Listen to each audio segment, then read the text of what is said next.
আসসালামু আলাইকুম প্রিয় শিক্ষার্থীরা, তোমরা কেমন আছো? আশা করি আল্লাহর রহমতে বর্তমান করোনা পরিস্থিতি এই অবস্থায় আল্লাহ আমাদেরকে ভালো রেখেছেন। অবশ্যই তোমরা সরকারের বিধি স্বাস্থ্যবিধি মেনে চলবে। তার আগে এই অনলাইন ক্লাস সম্পর্কে আমি ধন্যবাদ জানাই আমার স্কুলের প্রধান শিক্ষক শরীফুজ্জামান স্যারকে আমাদের এই অনলাইন ক্লাস ব্যবস্থা নেওয়ার জন্য। প্রিয় শিক্ষার্থীরা, তোমরা জানো করোনা সম্পর্কে তোমরা সবাই সচেতন, সবাই জেনেছো করোনা কি।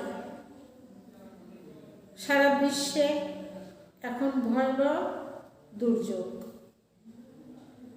এর থেকে পরিত্রাণ পাওয়ার একমাত্র উপায় সচেতন এবং বিধিবিধান মেনে চলা। অবশ্যই আমরা মেনে চলব এবং আল্লাহর উপর ভরসা করব। মনে রাখবে, পরিষ্কার পরিচ্ছন্ন ইমানের অঙ্গ। যাই হোক, এই বলে আজ অনলাইন ক্লাস আমরা শুরু করছি।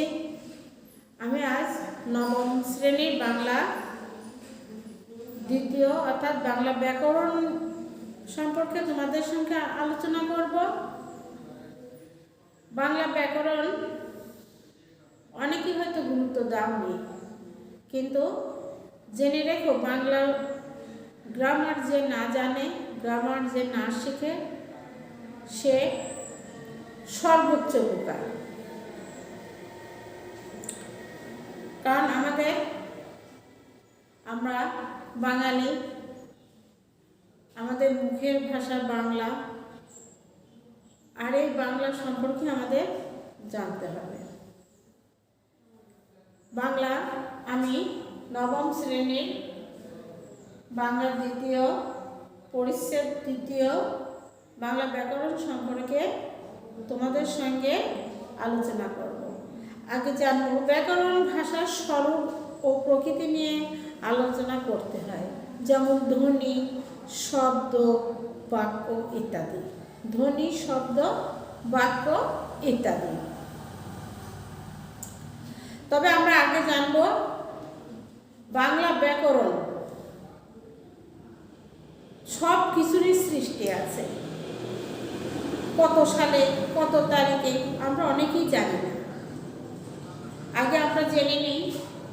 দেখো, প্রথম প্রকাশিত হয় বাংলা ব্যাকরণ, প্রথম প্রকাশিত হয় 1743 সালের পর্তুগিজ ভাষায়। 1743 সালে পর্তুগিজ ভাষায়। এর লেখক ছিলেন মনোয়েল দা আসুতোসাও। দেখো, যদিও ইংরাজি নাম আমাদের উচ্চারণ করতে কত কষ্ট, তবু আমাদের শিখতে হবে। দ্বিতীয়বার আসে 1778 সালে। দেখো, দ্বিতীয় প্রকাশিত হয় 1778 সালে ইংরেজি ভাষায়। 1778 সালের ইংরেজি ভাষা। তাহলে আমরা প্রথমটা জেনেছি। প্রথমটা 1743, দ্বিতীয়টা 1778। তারপরে প্রকাশিত হয় 1801 সালে উইলিয়াম ক্যারি নামে। দেখো, উইলিয়াম 1801 সালে উইলিয়াম ক্যারি প্রকাশিত করেন। 1826 সালে রাজা রামমোহন ইংরাজি ভাষায়। তারপরে 1833 সালে রামমোহন রায়ের গৌরী ব্যাকরণ নামে বাংলা ভাষায় প্রকাশিত হয়। এখন এমসিকিউ প্রশ্ন, যে রাজা রামমোহন রায়ের গৌরী ব্যাকরণ কত সালে প্রকাশিত হয়? 1833 সালে। কত সালে? 1833 সালে। তাহলে আমরা অতটুকু জেনেছি যে বাংলা ব্যাকরণ কত সালে প্রকাশিত হয়। প্রথম প্রকাশিত হয় 1743। প্রথম প্রকাশিত হয় 1743। দ্বিতীয়টা 1738 সালে ইংরেজি ভাষায়। নাথানিয়েল ব্রাসিহাল। 1801 সালে উইলিয়াম ক্যারি। 1826 সালে রামমোহন ইংরেজিতে। 1833 সালে রামমোহন রায়ের গৌরী ব্যাকরণ বাংলায় প্রকাশিত হয়। তাহলে আমরা বাংলা ব্যাকরণ কত সালে প্রকাশিত হয় আমরা জেনেছি। এরপরে আসি ব্যাকরণের আলোচ্য বিষয়।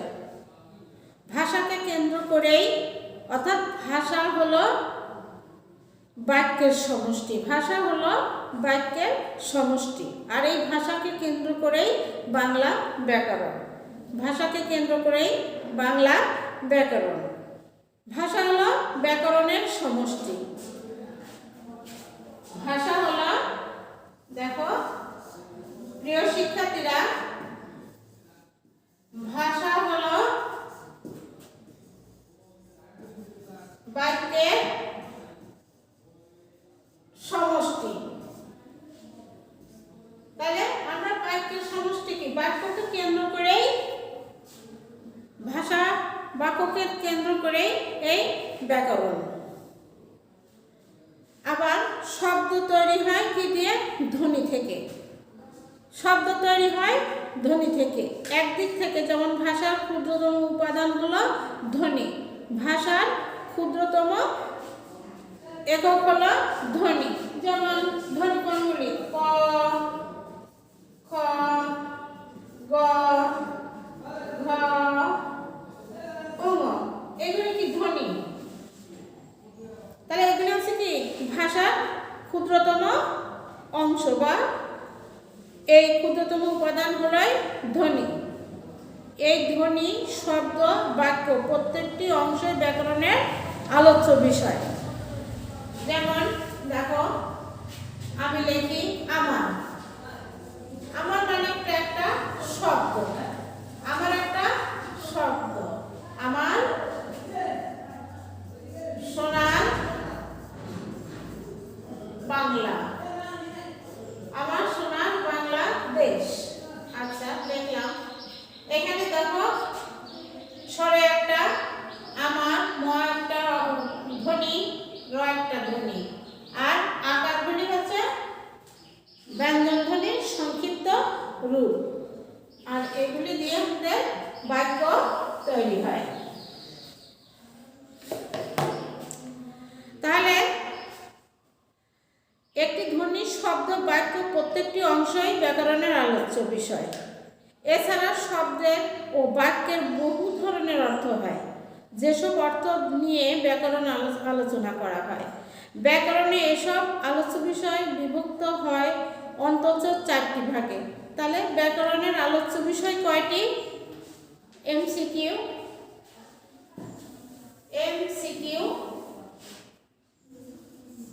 ব্যাকরণের আলোচ্য বিষয়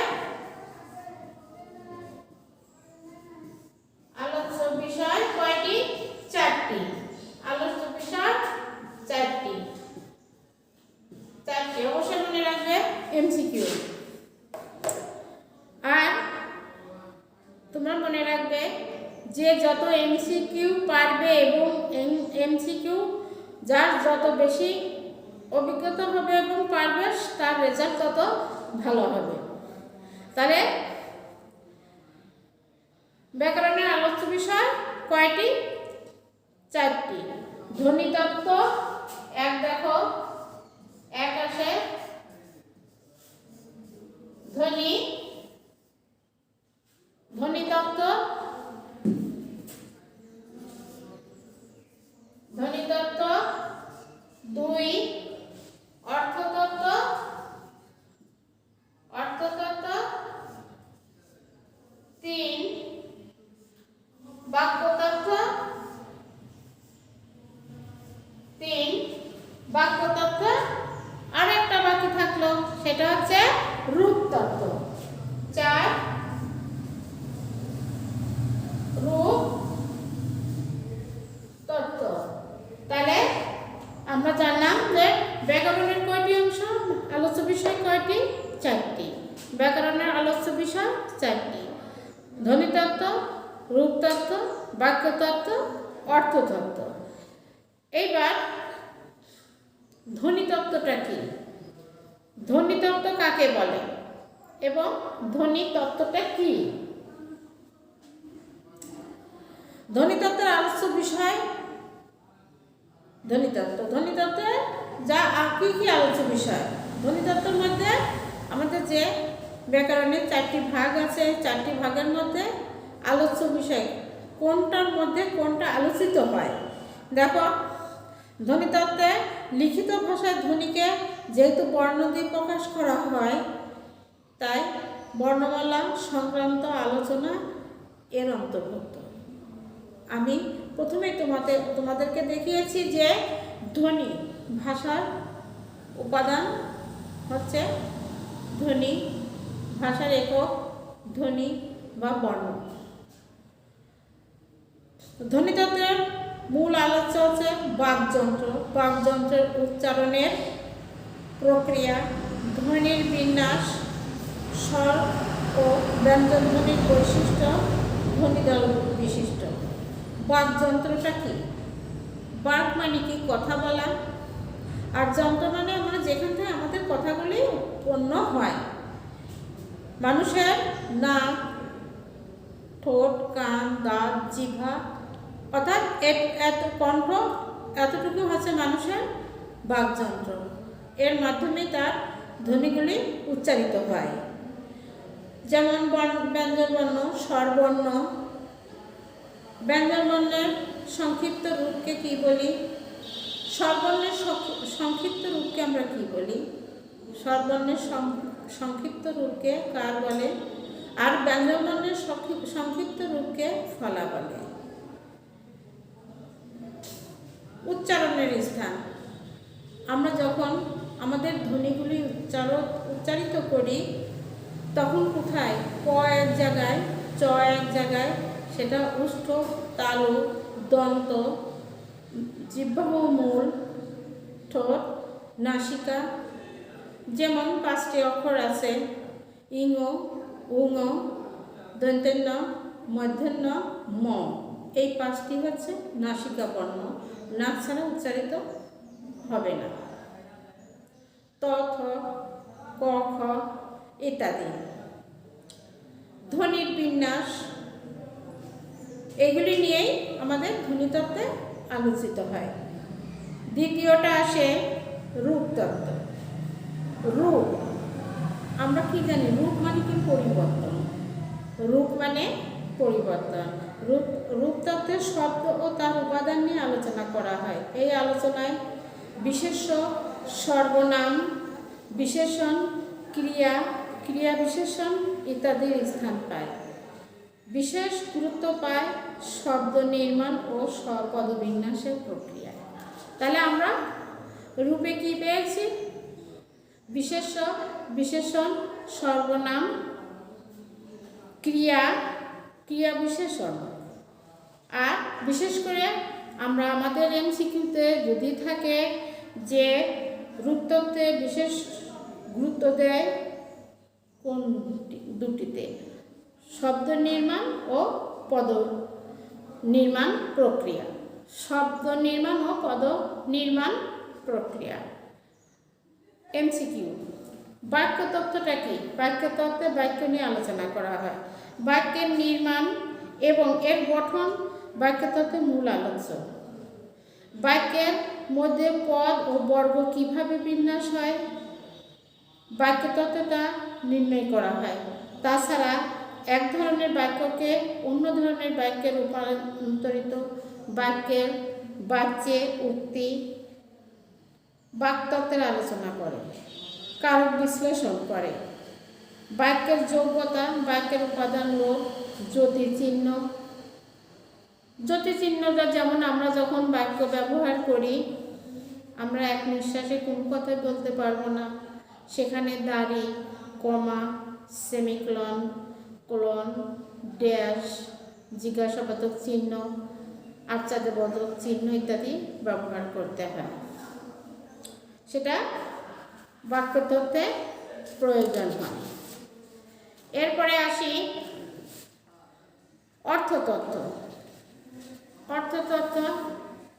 অর্থতত্ত্ব যেখানে অর্থ নিয়ে ব্যাকরণের যে অংশ শব্দ, বর্গ, বাক্যের অর্থ নিয়ে আলোচনা করা হয়, সেই অংশের নামই অর্থতত্ত্ব। একে বাগার্থও বলা হয়। বিপরীত শব্দ, প্রতিশব্দ, শব্দজোড়, বাগধারা ইত্যাদি বলতে হয়। বিপরীত শব্দ রাত, দিন, সকাল, বিকাল, যেটা বলবো তার বিপরীত।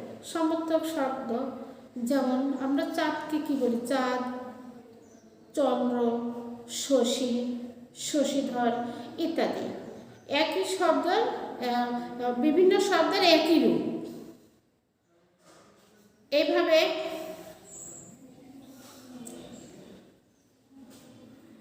এইভাবেই কি আছে ব্যাকরণের, এগুলি হলো ব্যাকরণের মূল আলোচ্য বিষয়। প্রিয় শিক্ষার্থীরা, লেখাপড়া জীবন, আলোকিত জীবন।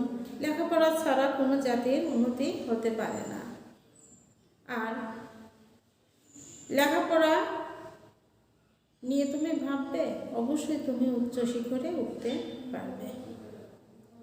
আর বই ছাত্র জীবনের প্রকৃত বন্ধু। বই ছাত্র জীবনের প্রকৃত বন্ধু বই। আর মনে রাখবে, লেখাপড়া ছাড়া কোনো জাতি উন্নতি হতে পারে না। লেখাপড়া ছাড়া তোমার জীবনও উন্নতি হবে না।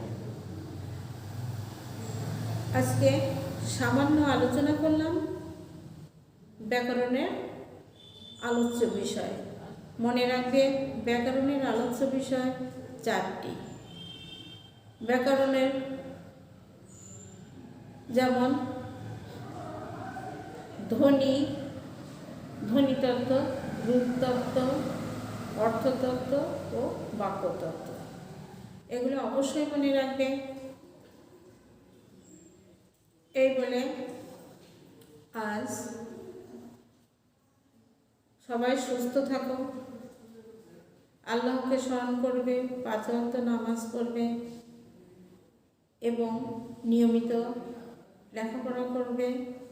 এই বলে আমার আজকের মতন অনলাইন ক্লাস শেষ করছি। আল্লাহ হাফেজ।